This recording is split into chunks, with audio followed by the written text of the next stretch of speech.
नमस्कार, आप देखना स्टार्ट कर चुके हैं जीवन जीने की कला। आज की ये वीडियो खास तौर पर माताओं बहनों के लिए है। इस वीडियो में पूर्णतः हम सभी जानेंगे कि महावरी या मासिक धर्म क्या है, मासिक धर्म चक्र क्या है, मासिक चक्र के दौरान क्या होता है, हार्मोन कैसे कार्य करता है, अगर निषेचन हो जाए तो क्या होता है, और अगर निषेचन नहीं हो पाए तो सामान्य महावरी कैसी होती है, महावरी से जुड़ी हुई समस्याएं क्या क्या हैं, एक औरत या लड़की को आमतौर पर पहली महावरी कब होती है, रजोनिवृत्ति कब शुरू होती है, आपको पैड या टेम्पोन को कितनी बार एक दिन में बदलना चाहिए, आपको कब स्त्री रोग विशेषज्ञ से परामर्श लेनी चाहिए यानी कि डॉक्टर के पास जाना चाहिए, ये पूर्णतः जानेंगे हम सभी। तो इसलिए वीडियो को बिना स्किप किए हुए अंत तक बने रहिए और वीडियो को लाइक कर दीजिए, शेयर कर दीजिए व्हाट्सएप फेसबुक पे ताकि अन्य लोगों को मिल सके। एक बार जब आप यौन में प्रवेश करती हैं तो आपका शरीर तेजी से परिपक्व होता है और बहुत सारे परिवर्तनों से भी गुजरता है। स्तनों का विकास होना, जघन के बाल और विशेष करके मासिक धर्म जैसे शारीरिक परिवर्तन होते हैं। इस दौरान हर लड़की के मासिक धर्म की शुरुआत होती है। हालांकि यह वास्तविक समय अलग अलग कारकों के आधार पर अलग अलग होता है। महावरी या मासिक धर्म क्या है, सबसे पहला सवाल लेते हैं हम सभी। हर महीने आपका शरीर आपके गर्भाशय को गर्भावस्था के लिए तैयार करता है। इस प्रक्रिया में अंडाणु के प्रत्यारोपण की तैयारी में ऊतक और रक्त से गर्भाशय पर अंदरूनी परत बनती है। मासिक धर्म तब होता है जब यह परत गिरती है और आपके शरीर में गर्भाशय, ग्रीवा और योनि द्वारा बाहर निकलती है। इस दौरान आपको ऊतक और रक्त का स्त्राव होता है जो कि औसतन 3 से 5 दिनों तक चलता है। तो आइए अब दूसरा सवाल लेते हैं। दूसरा सवाल है मासिक चक्र क्या है। मासिक चक्र हर महीने होता है जो कि महिला के शरीर को गर्भावस्था के लिए तैयार करता है। आपकी महावरी या फिर मासिक धर्म के पहले दिन से लेकर के अगली महावरी के पहले दिन तक एक औसत मासिक धर्म चक्र यानी कि 28 से 29 दिनों का होता है। संभव है कुछ माताओं बहनों को 21 दिनों तक के लघुतर चक्र हो। ऐसी अन्य महिलाएं भी हैं जिनके मासिक चक्र की अवधि 35 दिनों से अधिक भी होती है। अगर आप सुन रहे हैं और आपको प्रॉब्लम है या आपके किसी के घर में किसी को प्रॉब्लम है कि 21 दिन से पहले आ जाती है महावरी या फिर 35 दिन के बाद, तो आप इस चैनल पर दूसरे वीडियो में उसका उपाय देख सकते हैं। आइए इस वीडियो को आगे बढ़ाते हैं। अब आइए जानते हैं मासिक चक्र के दौरान क्या होता है। मासिक धर्म चक्र के 4 चरण होते हैं जो महीने की अवधि के दौरान घटित होते हैं। पहला चरण है आर्तव प्रवस्था। इस चरण में गर्भाशय में निर्मित परत टूट करके गिरने लगती है जिसके कारण रक्तस्राव शुरू हो जाता है। यह चरण 3 से 5 दिनों तक रहता है और कुछ महिलाओं में थोड़े अधिक समय तक चलता है। कई महिलाएं कुछ लक्षणों का अनुभव करती हैं जैसे कि पेट में ऐंठन होना, पेट में दर्द होना, पैर में दर्द होना, मनोदशा में अस्थिरता आना, स्तनों में संवेदनशीलता, ये सब कुछ लक्षण होते हैं। इस दौरान आपको अत्यधिक थकान महसूस हो सकती है और आपकी ऊर्जा में कमी हो सकती है। इसके बाद आता है दूसरा चरण जिसे कुपिक चरण कहा जाता है। यह वो अवस्था है जब आपका शरीर विंडोत्सर्जन की तैयारी कर रहा होता है। FSH यानी कि कूप उत्तेजक हार्मोन, यह एक प्रकार का हार्मोन होता है जो कि अंडाशय को उत्तेजित करता है और परिपक्व अंडाणु तैयार करने के लिए अग्रसरित करता है। यह प्रक्रिया एस्ट्रोजन और प्रोजेस्टेरोन जैसे हार्मोन भी छोड़ती है जो कि गर्भाशय की अंदरूनी परत को आने वाले गर्भधारण के लिए तैयार करती है। यह मोटी परत भ्रूण को पोषक तत्व और रक्त प्रदान करने के लिए निर्मित होती है। एस्ट्रोजन के स्तर में बहुत बढ़ोतरी के कारण इस समय में आप खुद को चुस्त और प्रसन्न महसूस करते हैं। आपको इस समय के दौरान कुछ सफ़ेद स्राव भी हो सकता है जो कि एक सामान्य सी बात होती है। इसके बाद तीसरा चरण आता है जिसे ओव्यूलेशन या फिर डिंबोत्सर्जन कहा जाता है। डिंबोत्सर्ग तब होता है जब अंडाशय परिपक्व अंडाणु मुक्त करता है और यह डिंबवाही नलिका के माध्यम से गर्भाशय में जाने लगता है। यह अंडाणु केवल 12 से 24 घंटे तक ही जीवित रह सकता है। इस अवधि के भीतर यदि अंडाणु एक शुक्राणु के संपर्क में आता है तो यह निषेचित हो जाता है।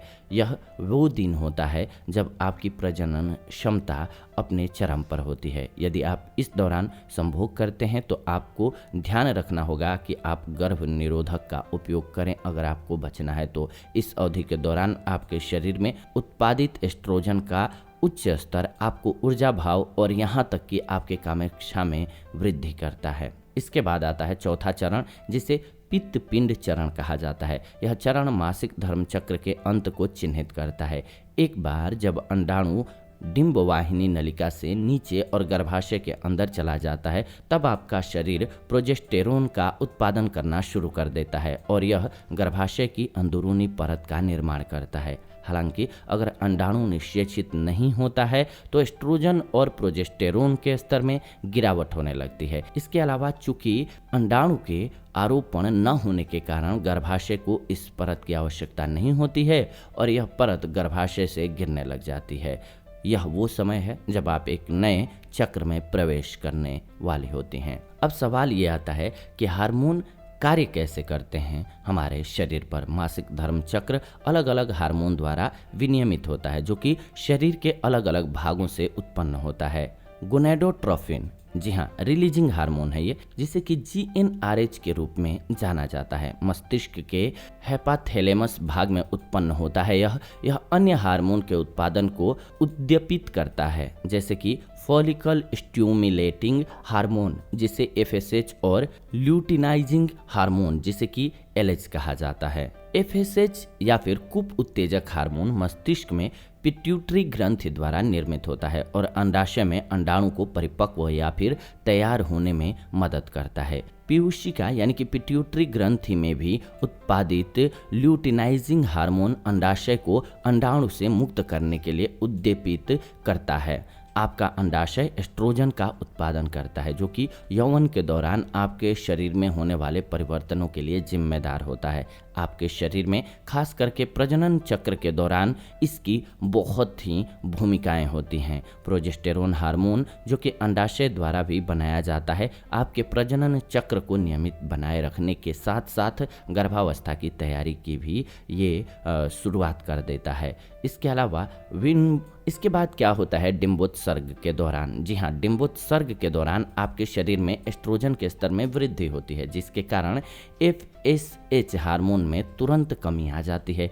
लेकिन ल्यूटिनाइजिंग हार्मोन में वृद्धि के साथ ही FSH भी बढ़ जाता है। ल्यूटिनाइजिंग हार्मोन डिंबोत्सर्ग को सक्रिय कर देता है और अंडाणु थैली से और अंडाशय से बाहर निकल जाता है। यह अंडाणु फिर डिंबवाही नलिका द्वारा पकड़ लिया जाता है। सामान्य दिनों के दौरान गर्भाशय ग्रीवा में गाढ़ा स्लेम बनता है जिसमें शुक्राणु प्रवेश नहीं कर सकते हैं। डिंबोत्सर्ग से पहले एस्ट्रोजन हार्मोन इस गाढ़े स्लेम को बदल करके इसे पतला बनाता है।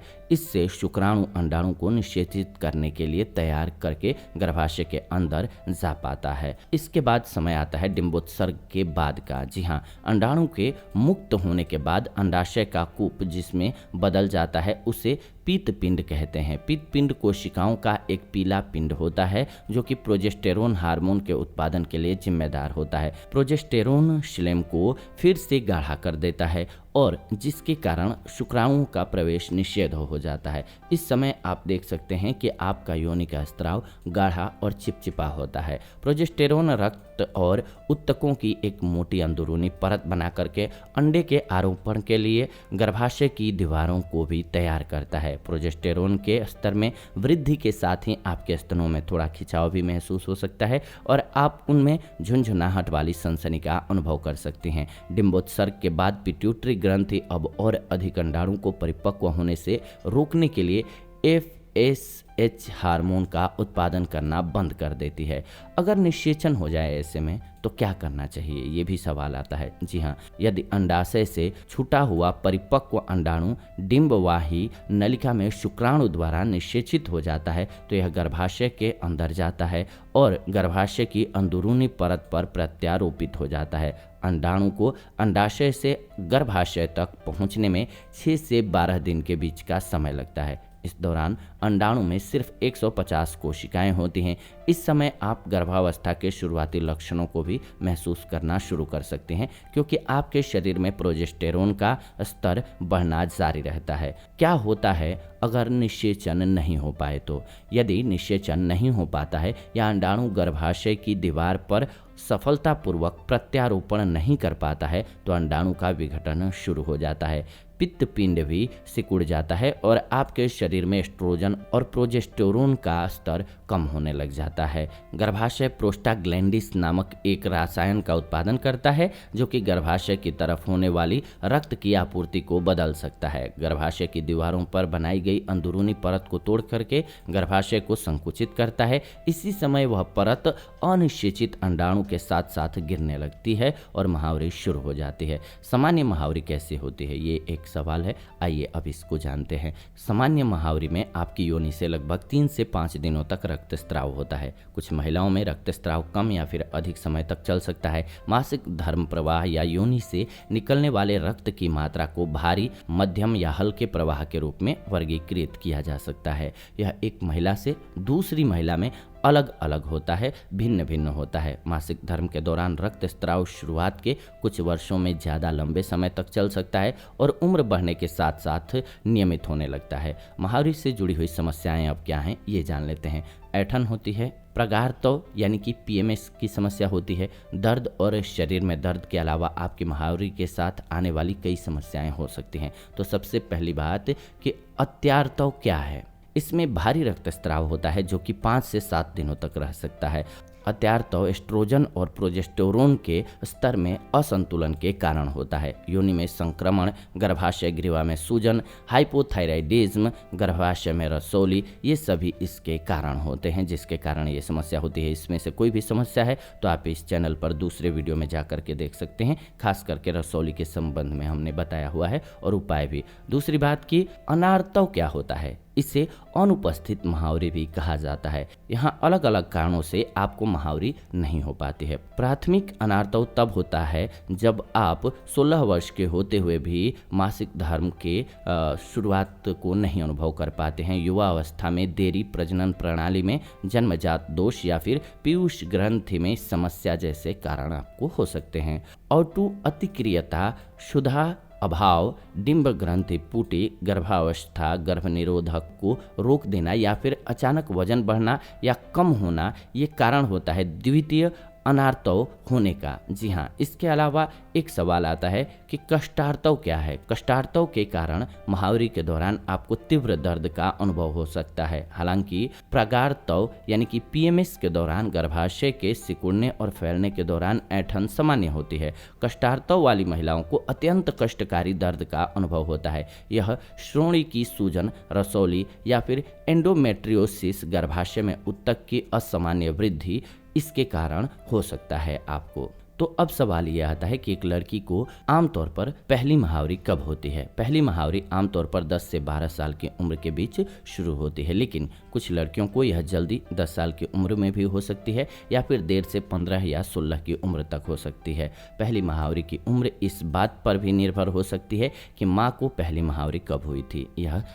यह भी देखा गया है कि लड़कियों में स्तनों और जघन के बाल विकसित होने के लगभग 2 साल बाद महावरी शुरू होने की संभावना होती है। सब में अलग अलग हो सकता है। इसके अलावा सवाल यह आता है रजोनिवृत्ति कब शुरू होती है। एक महिला को रजोनिवृत्त तब कहा जाता है जब उसे 12 महीनों से अधिक समय तक महावरी नहीं हुई हो। महिलाओं में रजोनिवृत्ति पहुंचने की औसत आयु 40 से 50 वर्ष के बीच है। हालांकि कुछ महिलाएं अपने 30 के दशक में रजोनिवृत्ति में प्रवेश करती हैं और अन्य को रजोनिवृत्ति तब तक नहीं मिलती है जब तक कि वे अपने 60 के दशक में नहीं होती हैं। आपको पैड टेम्पोन को कितनी बार दिन में बदलना चाहिए। संक्रमण और बैक्टीरिया में वृद्धि होने से बचने के लिए आपको हर 4 घंटे में अपना पैड बदलने की आवश्यकता होती है। यदि आप टेम्पोन का उपयोग कर रहे हैं तो TS इस या फिर विषाक्त शॉक सिंड्रोम टैम्पून को 8 घंटे से अधिक समय तक पहनने के कारण बैक्टीरिया द्वारा विषाक्त या जहर बन जाने की स्थिति से बचने के लिए इसे 8 घंटे से अधिक नहीं पहनना ही उत्तम होता है। स्पंज और मासिक धर्म के कप को अपने प्रवाह की मात्रा के आधार पर दिन में 1 या 2 बार बदला जा सकता है। यह महत्वपूर्ण है कि वो उत्पाद उपयोग करें जो आपके रक्तस्राव की मात्रा के लिए उपयुक्त हो। आप अलग अलग दिनों में अलग अलग उत्पादों का प्रयोग भी कर सकते हैं, क्योंकि जैसे जैसे आपकी महावरी आगे बढ़ती है आपके मासिक धर्म के प्रवाह में परिवर्तन भी होता है, तो इस बात को भी ध्यान रख सकते हैं। अब सवाल और आखिरी महत्वपूर्ण सवाल कि आपको स्त्री रोग विशेषज्ञ से परामर्श कब लेनी चाहिए। आपको कुछ बातों का ध्यान रखना चाहिए। अगर आपको 15 वर्ष की आयु तक पहली महावरी नहीं हुई है, आपके स्तन विकसित नहीं हुए हैं या फिर स्तनों के विकास के 3 वर्ष के भीतर आपको महावरी शुरू नहीं हुई है, महावरी आना 90 दिनों से अधिक समय तक एकाएक रुक गया हो, अनियमित महावरी हो गई हो, अगर आपको 7 दिनों से ज़्यादा रक्तस्राव होता है, अगर आपको बहुत ज़्यादा रक्तस्राव हो जिसकी वजह से हर 2 घंटे में 1 से अधिक पैड या टेम्पोन का उपयोग करना पड़े, आपको 2 महावरियों के बीच रक्तस्राव होता हो, मासिक धर्म के दौरान गंभीर ऐंठन और दर्द होता हो, अगर आपको टेम्पोन का उपयोग करने के बाद बुखार हो गया हो, तो आपको इस स्थिति में डॉक्टर से मिलना चाहिए। मासिक धर्म एक महिला के जीवन का महत्वपूर्ण पड़ाव है, क्योंकि यह उसके शरीर को गर्भ धारण करने में सक्षम बनाता है। चूंकि आप अपने स्त्रीत्व की यात्रा शुरू करने जा रहे हैं, यह समझना महत्वपूर्ण है कि आपका मासिक चक्र कार्य कैसे करता है, ताकि आप सजग और सुरक्षित रहें। और इसी कड़ी में हमने ये वीडियो बनाया है जानकारी मात्र के लिए, ताकि समझ होनी चाहिए, समझ होनी बहुत ज़रूरी है। उम्मीद करते हैं कि आपको वीडियो पूर्णतः समझ में आई होगी। अगर फिर भी अगर कुछ कन्फ्यूजन लगता है आपको या कुछ समझ में ना आया हो तो कमेंट कर दीजिए, कमेंट के माध्यम से अपने सवाल लिख भेजिए, हम उस टॉपिक पर आपके लिए वीडियो बना देंगे। किसी भी प्रकार की अगर समस्या है, वो रसौली की समस्या हो या अंडे सही न बनने की समस्या हो या ओव्यूलेशन की समस्या हो, आप इस चैनल पर दूसरे वीडियोज़ में देख सकते हैं। तो इस चैनल पर वीडियोज हैं आपके लिए पर्याप्त, ज़रूर देखिए उन वीडियोज़ को प्लेलिस्ट में जा करके, और अगर कोई समस्या है आपको तो लिख भेजिए, हम उस पर वीडियो बना देंगे। अगर नहीं है इस चैनल पर वीडियो तो फिलहाल आज की ये वीडियो रही। उम्मीद करते हैं वीडियो बेहद पसंद आई होगी। प्लीज़ वीडियो को लाइक कीजिए, शेयर कीजिए व्हाट्सएप पे, फेसबुक पे, फैमिली मेम्बर और दोस्तों के साथ, ताकि उनको भी वीडियो मिल सके। फिलहाल विदा लेते हैं आज की इस वीडियो से, जुड़ेंगे नई वीडियो में। तब तक आप सभी खुश रहें, स्वस्थ रहें। धन्यवाद, नमस्कार।